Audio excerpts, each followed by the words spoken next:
DMTV Info, votre chaîne d'information en temps réel. La politique, la santé, le sport, les faits de société, la musique, les rumeurs et bien plus encore. Vous découvrirez cela dans notre chaîne DMTV Info.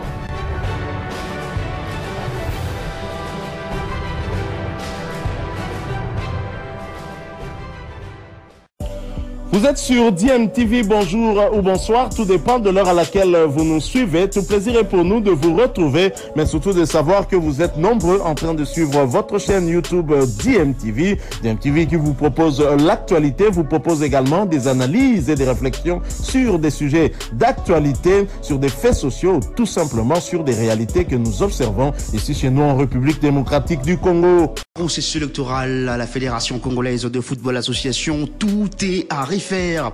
Dans une correspondance, la Fédération congolaise de football association a indiqué qu'il y a eu donc une décision qui a été prise depuis le 7 juin dernier par le mandant FIFA-CAF, qui a donc décidé d'annuler toutes les élections organisées au cours du processus électoral suspendu. Vous le savez, ces processus électoraux a été suspendu par la Confédération africaine de football à la fin du mois d'octobre 2023. Dissolution de 2 commissions électorales et de recours élus et mise en place lors de la dernière assemblée générale de la FECOFA et instauration d'une commission indépendante composée de magistrats et avocats indépendants validée par le CONOR de la FECOFA.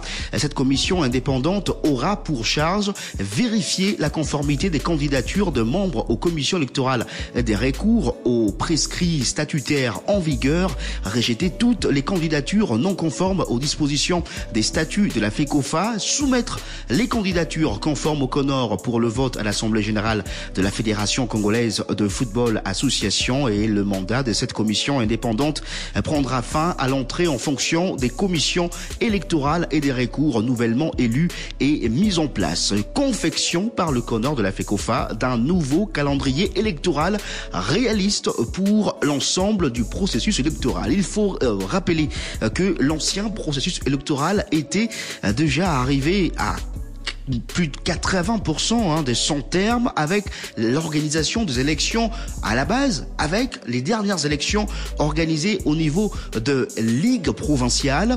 Nous avons joint le secrétaire général de la commission électorale de la FECOFA à cette commission qui était qui vient d'être dissolue par cette correspondance. Nous allons donc écouter Maître Michi Enyeka que nous venons de joindre il y a quelques minutes. Pour moi, personnellement, ça ne m'étonne pas du tout, parce que vous connaissez dans les conditions dans lesquelles nous avons pu travailler. Dans cette commission, le travail était très difficile. On n'a jamais été accompagné par les CONOR. Le tout premier adversaire pour les 2 commissions, ça a été le CONOR lui-même. Apparemment, le CONOR ne veut pas vraiment qu'on puisse aller vers les élections. Et on a connu depuis le début jusqu'à la fin que le problème. Et nous sommes élus au mois de juillet. On n'a jamais été reçus par les CONOR. Nous avons continué le processus. On n'a jamais été encouragé par les CONOR. Bien au contraire. Les CONOR, on a fait que créer des problèmes. Bon, nous, on ne comprend pas. Nous, on est venus comme des indépendants. Il est certes vrai que le jour des élections, il y a eu un souci par rapport à un seul candidat. Un seul candidat. Et lorsque nous avons cheminé avec le processus, je vais vous étonner, messieurs, c'est que nous étions même en train de nous cotiser pour faire fonctionner la commission. Financièrement, on n'a pas reçu le soutien du CONOR. Et nous avons fait évoluer les choses. On a commencé les élections à la base, en commençant par les cercles entente et ligue provinciale. Il est arrivé même qu'on puisse effectuer les déplacements. Personnellement, j'ai effectué les déplacements vers les Katanga avec le moyen personnel. Voilà, c'est Maître Michi Enyeka qui était secrétaire général de cette commission électorale qui vient d'être dissoute par cette correspondance de la Fédération congolaise de football association. On va donc attendre encore recommencer. À quand les élections au niveau de la Fédération congolaise de football association? On va beaucoup attendre pour avoir la réponse à cette question. Paris gagné pour le comité des normalisations de la Fédération congolaise de football association qui durant 6 jours, soit du 17 au 22 juin 2024, a réuni les experts du football congolais au centre Nganda de Kintambo pour un atelier de révisitation de règlements généraux et sportifs du football en RDC. L'événement intervient 21 ans après les réformes des textes de 2003 et de 2019 qui n'ont jamais abouti. Cette fois-ci, près de 30 experts issus de ligues nationales et provinciales, de clubs ainsi que de certains corps de métier se sont réunis avec pour objectif principal de doter le football congolais d'une réglementation amendée conformément aux textes standards de la FIFA et de la CAF. Dans son mot de clôture, Dieudonné Sambisele Luto, président du comité des normalisations, a remercié les participants pour le travail abattu, lequel permet de remettre le football congolais sur l'orbite en tenant compte de l'évolution mondiale. Cela montre l'importance que vous accordez non seulement au football, mais à la façon dont vous voulez que le football se développe dans notre pays. Et nous pensons que ce geste que vous avez fait en vous mobilisant durant une semaine, de vous enfermer ici pour remettre à jour les règlements généraux sportifs, montre que vous voulez vraiment accompagner les Comores pour qu'on remette notre football sur le rail. Cela est très important. Cette étape fait partie du chronogramme assigné aux Comores. En ce qui concerne le RGS, je n'ai vraiment pas beaucoup de choses à dire, sinon vous remercier encore une fois de l'excellent travail qui a été abattu. Et je pense que les résultats, comme l'a dit le secrétaire général, est satisfaisant et que l'ensemble du peuple sportif congolais apprécieront ce travail. Organisé sous la supervision de Doudou Landou, team manager de Léopard Football Senior et de Maître Innocent Kibundulu, secrétaire général du comité des normalisations, qui revient ici sur les différentes innovations que présentent désormais les nouveaux textes du football congolais au regard de l'évolution actuelle. Nous avons mis l'ensemble de nos textes au même diapason que les textes de la FIFA et de la CAF. Dans les RGS, on a enlevé tout ce qui paraissait anachronique et dépassé. Nous avons mis nos textes au même niveau que ce qu'exigent la FIFA et la CAF. Et parmi les textes de base, il y a eu les codes éthiques, les statuts de la FIFA sur le joueur et le transfert du joueur.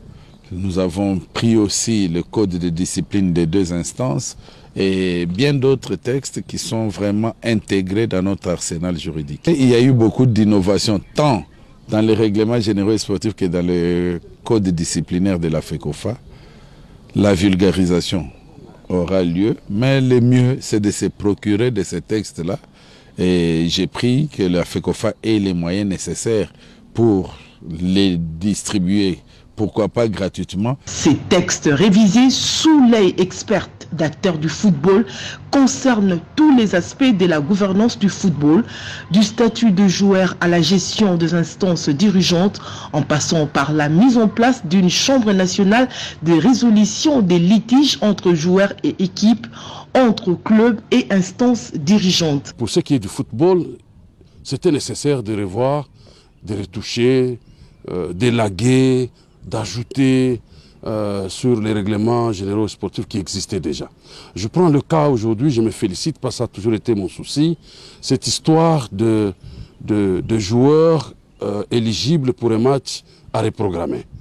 On vient d'élaguer cette affaire. Donc nous allons avoir des commissions des arbitres et nous aurons aussi le département des arbitres. Donc c'est un ajout.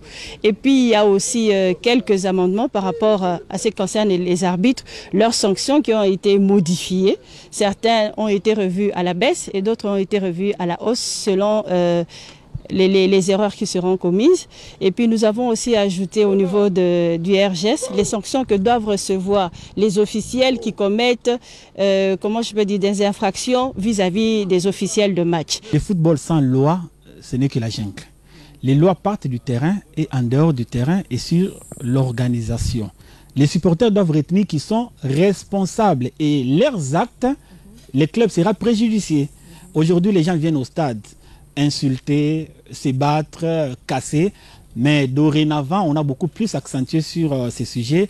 Les supporters de tout club qui va s'égarer des dispositions réglementaires, la responsabilité reviendra à son équipe. C'est qu'à ce jour, en attendant que ces nouvelles dispositions soient promulguées, il faut que les uns et les autres, les supporters, les directions des différentes équipes prennent des mesures parce que ça sera vraiment très très serré. Et nous avons calqué surtout notre squelette par rapport aux dispositions de la CAF. Aussitôt les travaux terminés, une commission restreinte sera mise en place pour une sorte de mise en commun. Les textes finaux seront ensuite soumis au comité de normalisation pour promulgation et sensibilisation. Maintenant, le plus important, ça ne va pas être de le publier, le plus important, ça va être de l'appliquer, de l'exécuter, de faire en sorte que ce qui a été écrit soit mis sur le terrain pour que tout le monde puisse bénéficier justement de ces bonnes résolutions. Et au vu du travail qui est abattu, on peut être très content. Et je pense qu'on peut aussi féliciter le travail qui est effectué par le CONOR, qui nous a réunis pour cet atelier. Et nous, en tant que direction technique nationale, nous sommes ravis de savoir que toutes les intelligences des avocats et des experts des différents domaines ont pris part à ces assises et que, en tout cas, je pense à notre niveau qu'aucun détail a été omis.